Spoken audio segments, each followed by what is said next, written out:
Hey, deep divers. Ready to dive into a topic you might not expect?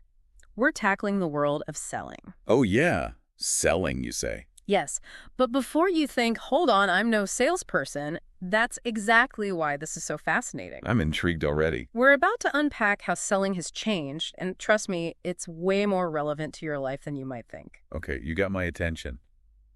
So where do we start? We're diving deep into Daniel Pink's To Sell is Human. Great book. It really gets into how we're all in sales now, even if we don't realize it. Exactly. Okay, so picture this. You hear salesperson, right? What pops into your head? That image of someone in a cheap suit, maybe a little too much cologne, pushing you to buy something you don't need. Ugh, yeah, we've all been there, Yeah. right? The classic used car salesman. Yes, it's a stereotype for a reason. For a long time, salespeople held all the cards, They had more information than the buyer. Like they had the secret decoder ring to the market. Yeah, exactly. Gave them the upper hand. Like walking onto those used car lots, no clue what you were getting into. But here's where things get really interesting. Okay, I'm listening. Pink talks about this major shift, right? From caveat emptor, buyer beware, to what he calls caveat venditor. Caveat venditor. Okay, I'm hooked. Break that down for us. So caveat venditor means seller beware. Technology has flipped the script. Oh, absolutely. I mean, buyers these days have instant access to tons of information. Online reviews, price comparisons, it's all right there. It's like those CarMax commercials. Remember, they built their whole business on being upfront with customers. Total transparency. No more shady deals. Gone are the days of hiding information. Customers are savvy. They have choices. They can spot a sleazy sales tactic a mile away. And those old school pressure tactics? Yeah, they just don't cut it anymore. Like so over it. Right. The game has changed. So if the old way of selling is like extinct, a dinosaur, why does it feel like we're all doing it more than ever? Right. Like it everywhere you look. Everywhere. And that's where Pink's idea of non-sales selling comes in. Have you ever, convinced a friend to watch a certain movie?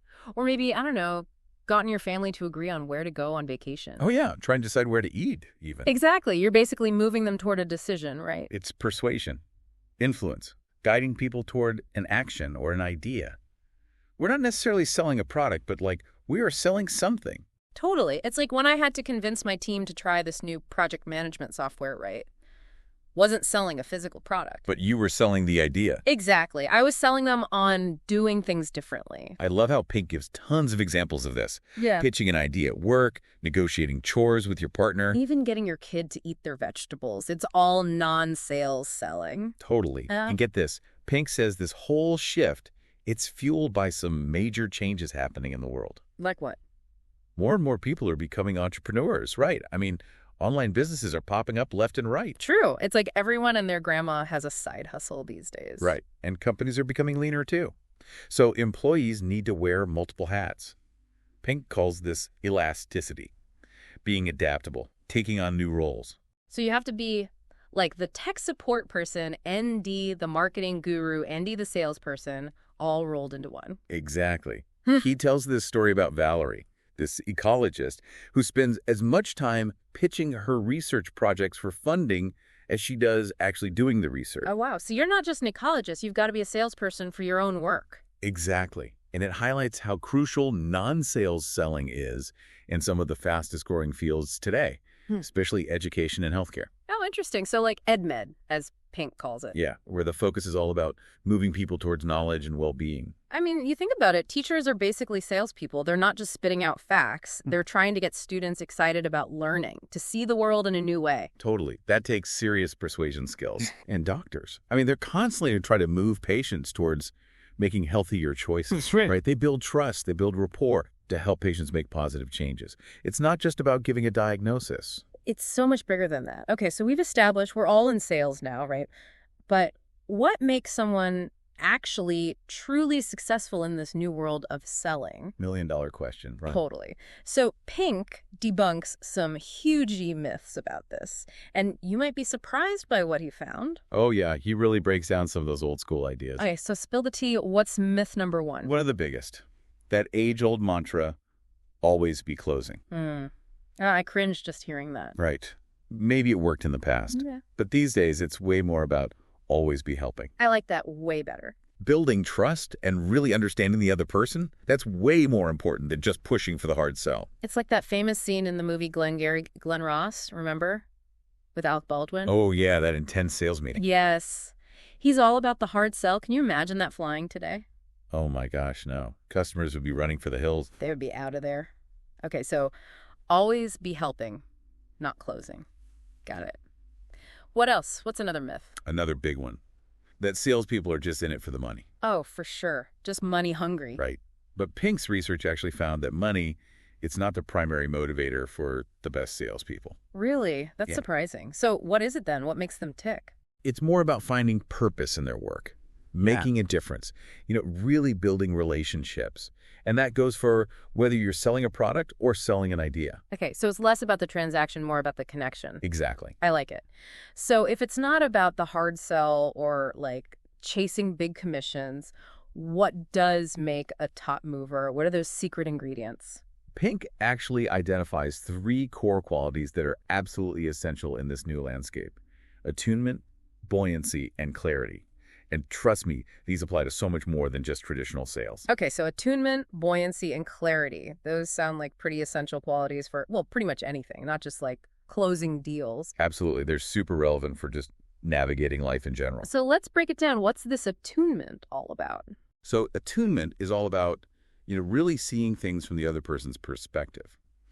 Pink talks about this really fascinating E test, where you ask someone to draw a capital letter E on their forehead. Wait, what? On their forehead? Yeah. It's so interesting. The direction they draw it in actually reveals how good they are at considering the other person's point of view. Oh, wow. I'm totally trying that one out later. That's so interesting. Okay, so what about those times, though, when you're, like, really trying to move someone, right? But it feels like you're hitting a wall. Like, how do you stay positive in the face of rejection, asking for a friend? Right. And that's where buoyancy is key. Yeah. It's that ability to kind of bounce back from rejection and keep that positive attitude even when things get tough. Easier said than done sometimes, for sure. Oh, absolutely. And Pink tells this really inspiring story about Norman Hall. He's this Fuller Brush salesman, right? Been at it for over 40 years. And he's like, the picture of buoyancy. Wow, 40 years. I can barely keep a houseplant alive for that long. I know, right? But the thing is, he's faced tons of rejection, like probably more no's than most people hear in a lifetime. But he still approaches every single day with this incredible optimism and energy. Okay, so that's some next level resilience right there. All right, so we've got attunement, we've got buoyancy. What about clarity? That one seems pretty self-explanatory, right? You would think so. Yeah. But Pink actually found that clarity goes way deeper than just being clear in your communication. Yeah. It's about actually helping people understand their own problems. Oh, interesting. Like really see solutions in a whole new light. And he tells this really powerful story about this blind beggar. The guy's got his sign out, right? And it's just not getting any attention. Oh, man. And then this one passerby, they make a few simple word changes to his sign. Okay. And it completely transforms the guy's entire day. Well, Like his fortunes totally change. Wow, the power of words. That is wild. So, okay, we've covered the why behind this whole new world of selling, right? And the qualities you need to be a top mover. But what about the how? Like, what can our listeners actually do to put all of this into practice? Totally. And the best part is Pink offers some really practical techniques that anyone can start using, like right away. One of my favorites is what he calls interrogative self-talk. Interrogative self-talk. Yeah, so instead of giving yourself like those cheesy pep talks, Oh, like, you got this, be the best. Exactly. Ditch those. Instead, try asking yourself empowering questions. Oh, I like where this is going. Give me an example. So instead of saying like, I can totally nail this presentation, try asking yourself, okay, how can I make this presentation even better? How can I really knock it out of the park? Oh, that's good. Or even like, what can I do to really, truly understand my client's needs? Exactly. You're basically shifting from making statements to asking questions. It's like putting your brain into problem-solving mode. Yes. And by asking those questions, you're opening yourself up to possibilities, right? You're priming your mind for creative solutions. Love it. Okay, what else? What's another one of Pink's techniques? Another really powerful one is about actually changing your language just slightly to be more collaborative. Pink talks about the power of saying yes and instead of yes but. Oh, yeah, I've heard about this. So it's about like building on ideas instead of shutting them down. Exactly. Like picture this. You're trying to plan a family vacation, right? If everyone's just shooting down each other's ideas, Nothing's going to get done. Oh, yeah, that's a recipe for disaster. Exactly. But what if you start saying yes and? You can actually start building on each other's suggestions. It becomes way more collaborative. You can actually find something that works for everyone. Oh, that's so smart. It's like that whole improv principle, right? Like accepting every offer and just seeing where it takes you. Right, exactly. Yeah. And it just creates a way more positive and productive environment for everyone. I love that. Okay, so we've got interrogative self-talk. We've got the power of yes and. What's one last nugget of wisdom from Pink before we wrap things up? Okay, so this one is huge, and it's something I have to remind myself of constantly. Don't try to change everything at once. Oh, that's good advice. Pink actually encourages us to find the 1%, that one small change that you can make that's going to have a ripple effect over time. He tells this great story about this law professor, right? The guy made this one tiny tweak to how he ran his class. Just one little thing. Just one thing. And it completely transformed his classroom. Wow. Sometimes it's the small things that make all the difference. So as we wrap up here, what does all of this mean for our listeners? What's the big takeaway from Pink's book? I think the biggest takeaway is that the world of selling has definitely changed, but that ability to really move people, to connect with them, to build relationships, it's more important now than ever. For sure. And it's not about manipulation or tricking people into doing what you want. Definitely not. It's about understanding. It's about empathy. It's about service. And Pink actually makes this super interesting point that the best sellers are actually servants. They're not in it for themselves. They genuinely want to help others, to make a difference. It's a whole new way of thinking about success. It really is. If you want to learn more, and I highly recommend that you do, check out To Sell is Human by Daniel Pink. It's full of amazing insights, and it might just change the way you approach, pretty much every aspect of your life. Until next time, deep divers. Keep exploring, keep learning, and keep moving.